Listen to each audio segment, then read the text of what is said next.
ભૂખે મરી જાજો પણ ઘરના મંદિરમાં ભૂલથી પણ ક્યારેય આ વસ્તુ ના રાખતા, નહીં તો તમારો આખો પરિવાર થઈ શકે છે બરબાદ. નમસ્કાર, જય માતાજી, જય શ્રી કૃષ્ણ મિત્રો. હા મિત્રો, ભૂલથી પણ આ 30 વસ્તુઓને ઘરમાં મંદિરમાં ના રાખતા. વાલા મિત્રો, આપણા દરેકના ઘરમાં એક મંદિર જરૂરથી હોય છે અને આ મંદિરની આપણે દરરોજ સફાઈ તેમજ પૂજા પણ કરતા હોઈએ છીએ. પણ મિત્રો, શું તમને ખબર છે કે મંદિરની અંદર આપણે ઘણી એવી વસ્તુઓ રાખી મૂકીએ છીએ અથવા તો એવી ભૂલો કરી બેસીએ છીએ જેના લીધે ભગવાન, માતા લક્ષ્મી તેમજ આપણા કુળદેવી દેવતાઓ ક્રોધિત થઈ જાય છે કે કોપાયમાન થાય છે. આ કારણે આપણા ઘરમાં ઝઘડાઓ, અશાંતિ તથા બિનજરૂરી ખર્ચાઓ અને દવાખાનાના ખર્ચાઓ તેમજ આકસ્મિક મુશ્કેલીઓ અને આફતો ઊભી થઈ જાય છે. અને આથી આપણો પરિવાર પણ વેરવિખેર થવા લાગે છે. તેથી મિત્રો, આજના આ વિડીયોમાં હું તમને આપણા શાસ્ત્રોમાં જે મુજબની વાતો જણાવવામાં આવેલી છે તે જણાવવા જઈ રહ્યો છું. અને જો તમે પણ મંદિરની અંદર આ ભૂલો કરશો તો તમારા કુળદેવી માં કે ઈષ્ટ દેવી દેવતાઓ ક્રોધિત થશે અને તમારો પરિવાર પણ વેરવિખેર થતો જણાશે. તેથી ક્યારેય પણ તમે મંદિરની અંદર આ ભૂલો કરશો નહીં. અને મિત્રો, આપ સૌ વહાલા મિત્રોને તથા ભાઈ બહેનોને નમ્ર વિનંતી છે કે આજનો વિડીયો આપ સૌ માટે ખૂબ જ ઉપયોગી માહિતીવાળો વિડીયો થવાનો છે. તેથી વિડીયોને અંત સુધી ચોક્કસ જોતા રહેજો અને વિડીયો પસંદ આવે તો લાઈક, શેર તેમજ કોમેન્ટ બોક્સમાં જય માતા લક્ષ્મી ચોક્કસથી લખજો, જેથી માં લક્ષ્મીની કૃપા તમારા પર બની રહે. નંબર 1, મિત્રો, મંદિરની અંદર હંમેશા થોડા છૂટા પૈસા અથવા તો નોટો પણ રાખો. કેમ કે મિત્રો, આમ કરવાથી મંદિરમાં હંમેશા માતા લક્ષ્મીનું સ્થાન જળવાઈ રહે છે અને ઘરમાં ક્યારેય પણ ધનની કમી રહેતી નથી. તેથી મંદિરમાં થોડા ઘણા છૂટા પૈસા અને નોટો અવશ્ય રાખવી જોઈએ. નંબર 2, મંદિરમાં ક્યારેય પણ બે સરખી મૂર્તિ ન રાખવી. કેમ કે કોઈ પણ ઈષ્ટ દેવતા હોય કે ભગવાન હોય, તેમની બે સરખી મૂર્તિ રાખવી તેને ખૂબ જ અશુભ માનવામાં આવે છે. નંબર 3, મંદિરની અંદર કોઈ પણ પ્રકારનું હથિયાર કે તીક્ષ્ણ વસ્તુ કે પછી કોઈ પણ ધારદાર વસ્તુ ના રાખવી.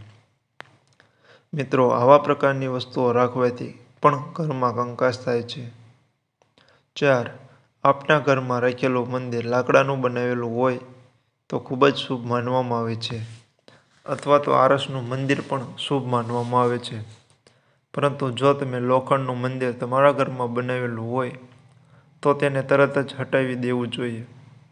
5, હંમેશા ધ્યાન રાખો કે તમારા બેડરૂમમાં કોઈ પણ દેવી દેવતાઓના ફોટા રાખશો નહીં.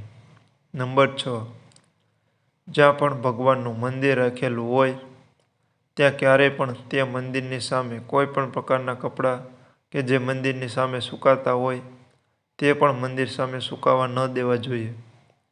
મિત્રો, તેનાથી પરિવારમાં દરિદ્રતા આવે છે તેમજ આપણા ઈષ્ટ દેવી દેવતાઓ અને ભગવાન પણ આપણા ઉપર કોપાયમાન થાય છે.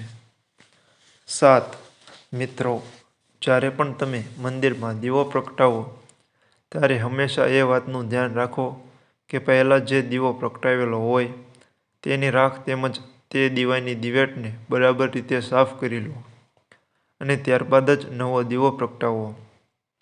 નંબર 8, મંદિરમાં હંમેશા કુમકુમથી સ્વસ્તિક બનાવીને તેના ઉપર જ કળશ રાખવો જોઈએ.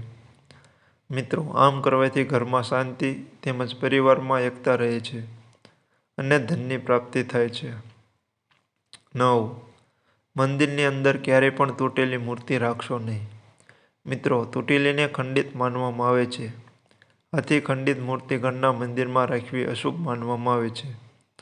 નંબર 10, મંદિરમાં ક્યારેય તૂટેલો શંખ ન રાખવો જોઈએ. મિત્રો, તૂટેલો શંખ રાખવાથી ઘરમાં અશાંતિ આવે છે.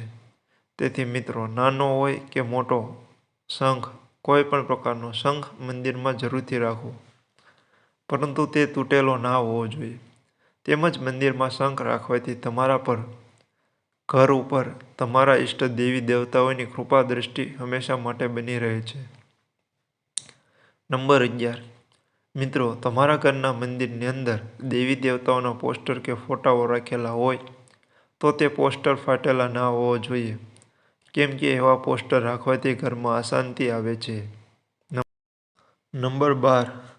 કોઈ પણ સ્ત્રી જ્યારે રોગગ્રસ્તિત હોય છે ત્યારે તેને મંદિર પાસેથી પસાર થવું જોઈએ નહીં અને મંદિરનું કોઈ પણ કાર્ય કરવું જોઈએ નહીં. નંબર 13. મિત્રો, સ્ત્રીઓએ હંમેશા મંદિરમાં પગે લાગતા પહેલા સાડી અથવા ચૂંદડીને માથા ઉપર ઓઢી લેવી જોઈએ.